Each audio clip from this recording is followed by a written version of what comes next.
Okay, so something weird is going on with Toyota, and I need to talk about it because for decades, Toyota was the name in reliability. Like, if you wanted a car that would run forever without issues, you bought a Toyota. End of story. But lately, engine failures, transmission problems, cars catching on fire, brake issues, and we're not talking about some random off-brand here. This is Toyota, the company that built a reputation on making boring but bulletproof cars. So what the hell is happening? Are Toyotas actually getting worse? Or is this all just being blown out of proportion? Let's figure this out. The engine disaster.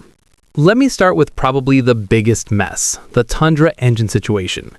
In May, Toyota had to recall over 100,000 Tundra trucks and Lexus LX SUVs. The reason? Total engine failure. We're talking complete catastrophic failure where the engine just dies. Here's what happened. The new generation Tundra that came out in 2022 ditched the legendary V8 engine for a smaller twin-turbo V6. A lot of people were skeptical about this because that old V8 was famous for going a million miles. Like, there are documented cases of these things hitting a million miles and still running strong.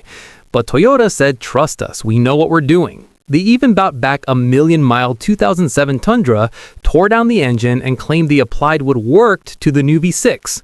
Spoiler alert, they did not. Turns out there were machining issues at the factory that left metal debris inside the engines. This debris got stuck in critical places like oil passages and bearings. After over 800 warranty claims, Toyota finally admitted the problem. And the only fix? Completely replace the engine. Over 100,000 brand new trucks need brand new engines. That's pretty embarrassing for a company that built its reputation on reliability. The Tacoma transmission nightmare. But wait, there's more. The new Tacoma that came out this year is having serious transmission problems. Toyota was literally the last company in America still using 5-speed automatic transmissions. They stuck with them for 33 years. But the new Tacoma finally got an 8-speed automatic and 6-speed manual. And almost immediately, problems started popping up. Transmission failures with less than 1,000 miles on the truck. Toyota issued a technical service bulletin blaming some actuator failure, but it's not officially a recall yet. So that's 2 for 2 on major new components causing big problems right out of the gate. Oh, and the previous generation Tacoma also having issues. Toyota recalled 381,000 trucks from 2022 and 2023 because of a rear axle problem. Assembly flaws meant parts could literally fall off while driving. The GR86 oil problem. Now let's talk about the GR86, which is having oil starvation issues that lead to engine failure.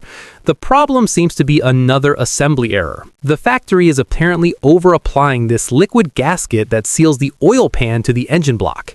The excess material creates a lip inside the pan, which eventually breaks off, gets sucked into the oil pickup, and blocks oil flow. And even when that's not happening, independent testing shows the engine has major oil pressure drops during sustained right turns, which is kind of insane because this is literally marketed as a track car. A software engineer named Brian took his GR86 to a track with special sensors and recorded pressure drops of over 50% during cornering. For a car that's supposed to be a track toy, that's a massive oversight. But here's where it gets really bad. Toyota's response to warranty claims. The warranty denial scandal. One owner had his engine fail at only 13,000 miles during normal driving. The dealer checked his social media, saw pictures of him at a track day, and denied his warranty claim, saying the car had been abused. It wasn't until automotive media picked up the story and it became a PR nightmare that Toyota magically found him a new engine. Another owner had his engine fail during a track day. Both the dealer and Toyota corporate deny his warranty claim. The crazy part? He recorded the whole track day. Nothing he did looked remotely like abuse.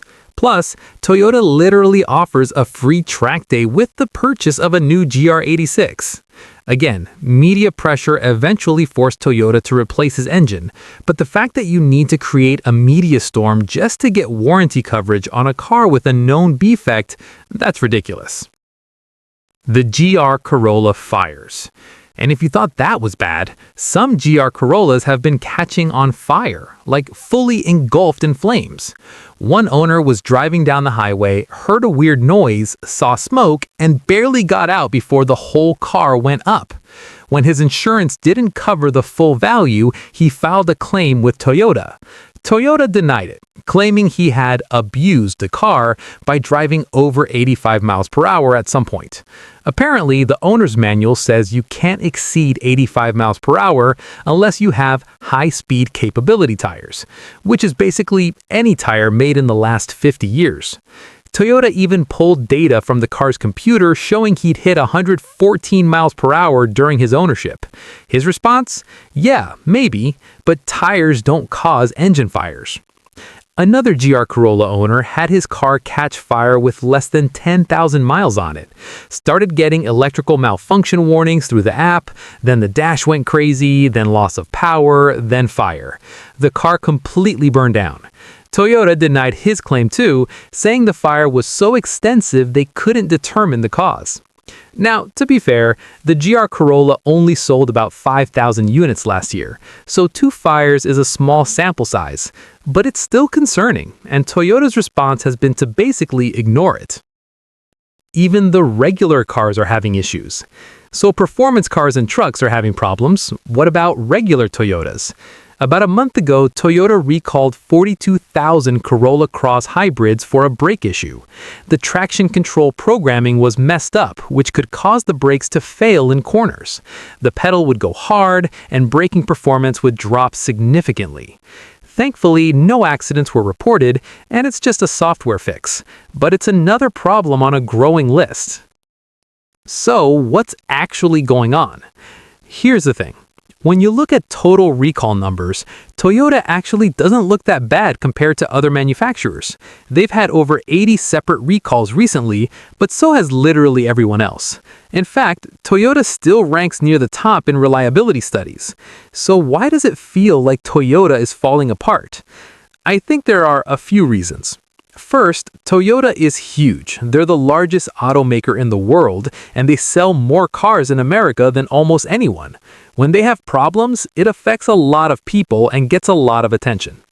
Second, Toyota built their reputation as being boring but reliable. When they decided to make more interesting cars, performance models, new designs, updated technology, they're under way more scrutiny. People expect perfection from Toyota in a way they don't from other brands. Third, a lot of these issues are coming from new components and new practices. That twin-turbo V6 replacing the bulletproof V8, new transmissions replacing decades-old designs, manufacturing at new facilities. When you change things after doing them the same way for 30-plus years, mistakes happen. My take. Look, I think Toyota went from being an A-plus student to being an A-minus student. They're still more reliable than most brands, but they're not perfect anymore.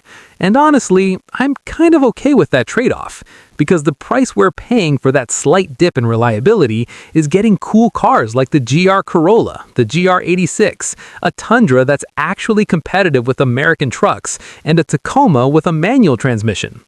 Would I rather have boring, bulletproof Toyotas or more interesting Toyotas with some growing pains? I'd take the interesting ones.